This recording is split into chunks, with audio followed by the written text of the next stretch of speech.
Ireland. And Hope, look, we know this Swedish team, they're going to set up quite defensively. I know you got yourself in a bit of trouble after the Olympics in Rio 2016 when you suggested that the Swedish women's team played quite defensively. But maybe, is it wrong to want the pure football of more attacking kind of football?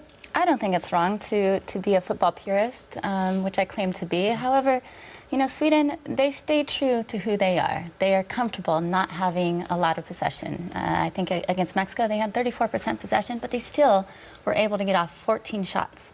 So they're very comfortable in this. If they stay true to who they are, then I believe they can get the job done. And they know their style. They believe in their style. And oftentimes, that's more than what I can say for the United States. So more power to them. They know what they're doing. Perhaps this is a point in time where the sport is evolving. The tactics are changing.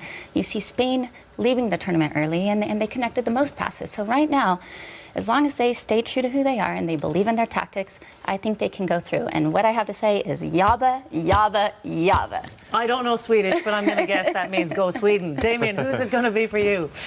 Yeah, I'd like to think I'm a football purist myself, but I'm going to go for organised, compact and long ball today, Sweden.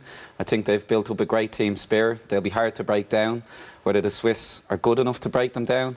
And I'll go with my two boys up front, Toivonen and Berg, to cause the old Arsenal boys Euro a lot of problems. So I'll go with Sweden. All right, 2 for Sweden. Didi, last word to you. Who's it going to be, Switzerland or Sweden? No, I'm going with my Swiss neighbours. They were losing 1-0 at halftime against Brazil and against Serbia, and they drew their game against Brazil and they beat Serbia and they scored 2 goals in the second half.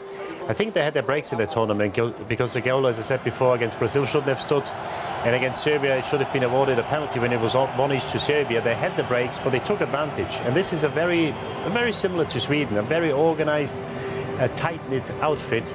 I just think they've got that little bit more quality going forward because Forsberg, who's probably the main player for Sweden, he has really shown. And for that reason, I think the Swiss may have got that little bit too much for the Swedes, and that's why I'm going Switzerland in the quarters.